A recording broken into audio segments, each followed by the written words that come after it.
成龙一直都说我从来不用替身，但是你说其实他也用，只不过不说而已。你怕不怕说这个话以后得罪他？不是，我们是很好的朋友。我觉得大家都很清楚，你问李小龙用不用？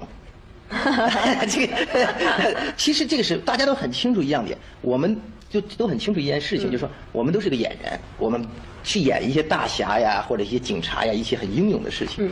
但是我们不是超人呐。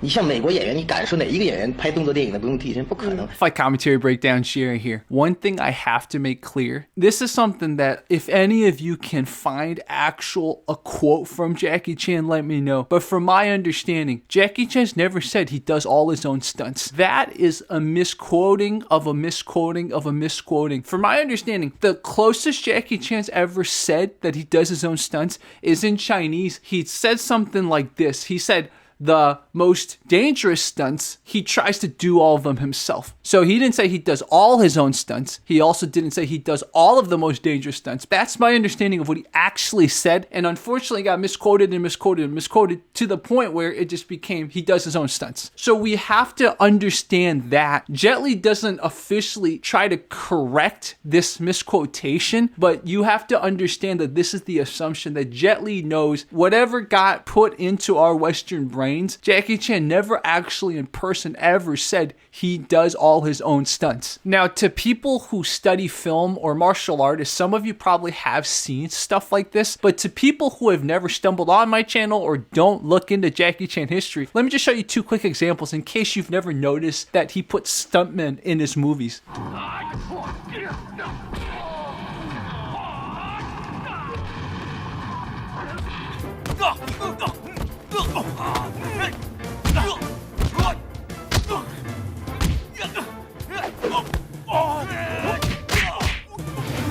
So who is that stuntman? From my understanding, this is the only stuntman that Jackie Chan has publicly admitted to using. His name is Qian Jiale. In Cantonese, it's something like Qin Galo. Many of you who follow Jackie Chan cinema probably know of someone else that's even more famous than Qian Jiale, and his name is 火星 Mars Jiang Rongfa. He is probably the most famous Jackie Chan stuntman. There's other ones too. For example, Tang Jili. I have them all written down in a list in case you guys are wondering what I'm reading off them. And then there's Luo Yao. And then there's Huang Mingshen. And then there's, this one's hard to pronounce, Zhou Zhaolong, I believe is how you say it. And then there's Benny Lai, Li Qiangquan. And then there's Zheng Jizong. So there's at least 8 stuntmen that people have identified all these years. I know when I first found out about this, I was like, what? And I had a moment, I showed all my martial arts friends, I invited them all to my place and I was showing them all these scenes that I found where Jackie Chan wasn't doing his own stunts. And I was devastated. That's why in the very beginning of this video, I had to tell you guys, remember that quote of he does his own stunts, he does all his own stunts, whatever it's always phrased as, it's not a real quote. It somehow is a game of broken telephone. I hope with this in mind, you guys won't have my entire evening where I was just like sad and then I was like, everyone come feel my pain, and I invited a bunch of people over martial arts. We just watched all these scenes. I'm like, see, that's not Jackie Chan, that's not Jackie Chan, that's not Jackie Chan. 当然成龙很特别，因为成龙在80年代的时候，他是非常注重自己去亲身做很多东西的。对，那是真的很多人做不到的。你比如说从3楼跳下来，他真的自己跳下来，真的自己摔在马路上。对，那个时候的电影是流行这个。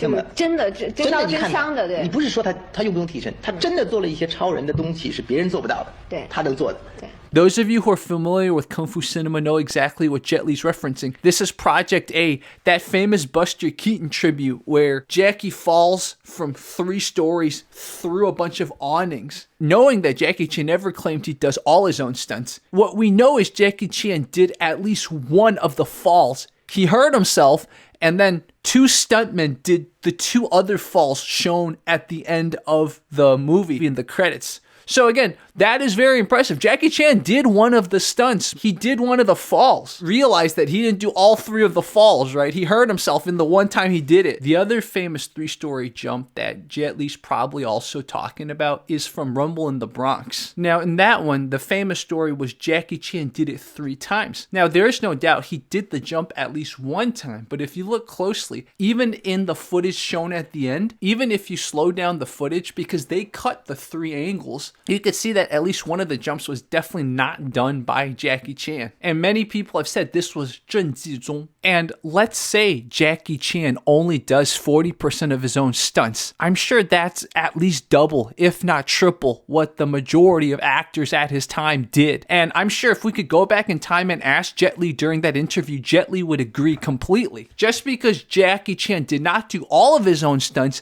doesn't mean that he didn't do more stunts than the average kung fu actor. And I think that's the most important takeaway from this. If you watch this far, obviously we need to separate the man from the myth. Not knocking Jackie at all. He's done more of his own stunts than the average actor ever will do, even if he hasn't done all his own stunts. What's the lesson to all this? The first thing is make sure you get it from the primary source. If you can't find Jackie Chan actually confirming or saying whatever was claimed, then okay, be a little skeptical. Second of all, if you get it from a secondary source, for example, someone that knew Jackie Chan or someone that interviewed them, well, first go find evidence of that too. If you find evidence of that, still try to corroborate it. Corroborate means try to confirm it with a primary source. If you hear from a tertiary source, so quoting the secondary source, then you have to be skeptical. And unfortunately, a lot of times, especially in martial arts, and it's not just about Jackie Chan, this is about any type of martial arts legend, we end up oftentimes quoting the tertiary source. For example, Bruce Lee, we don't have as much primary source documentation of the fights he got into, so oftentimes we're relying on secondary sources, people who claim they were there, people who witnessed it. But then usually what's actually happening is we're listening to tertiary sources, we're listening to people quoting the people who claim they were there, right? Friend of a friend, as they call it. So this is how these legends, this is how these misquotations happen. I think about Kyokushin, right? Masoyama, for example, apparently he fought a bull. Okay, where did I hear that from? I don't even know. I probably heard that from some karate sensei. Where did the karate sensei hear it from, right? So it's like, you have to trace back to the source who said it. And then beyond that, even if you hear it from the primary source, you still want to get confirmation, right? That's the key. Did a secondary source also report it? Did someone else on scene, so another primary source, also confirm it? Why am I emphasizing this so much? Because this is stuff that should be taught to us in school. But you know what school's got us bogged down in the details of? Remember citations and bibliographies and works cited? What was that stuff trying to build in our heads? This critical thinking ability to examine sources. But instead, all it did was made us stressed out about citing our work and writing a bibliography or works cited. So what do you guys think? Did you ever hear that Jackie Chan did his own stunts or did all of his own stunts? Did you ever believe it? Did you know from a young age that he didn't do all his own stunts? If you did, how did you react when you found out? I will do a lot more interview translations. And guys, check this out. I've had this since I was a kid, but what's cool about this, by the way, if you guys don't know what this is, Art of War. What's cool about this was that even though it was written for kids, it had the original text here. And you can tell I read it when I was a kid because I had to put the sounds, the pinging of what some of these words were. Wow, I didn't even know the word huo. I was really young. I probably read this when I was second grader. And of course, I didn't understand most of this, right? Huo. I didn't even know the word huo. So it tried to translate for kids. Of course, this is not a good translation. Years later in college, we had a class where we tried to read the English translation, so I just brought out this. I was be like, but actually the Chinese text says this, because unfortunately it's hard to translate ancient Chinese text, especially since ancient Chinese text, it's so much contained in just a sentence. Some of you requested me break this down. You guys will have to let me know what in the Art of War you want me to break down, because this is very dense, man, and we're primarily a martial arts channel, but if there's something that we could apply the Art of War to martial arts, then sure, we can quote the Art of War, especially I will use my translation skills to translate for you guys. So you guys have to let me know though. You guys have to let me know what in the Art of War do you guys want to know about? Okay guys, beyond this, I have a Sammo Hung interview coming out soon, so that should be fun. Make sure you subscribe, interact with other comments, and beyond that, consider being a channel member. And if you haven't pressed a like, press a like. Okay, guys? Thank you so much, and I know for certain a lot of you like this, and I hope YouTube promotes this to more people. All right, guys, thank you so much. Talk to you soon.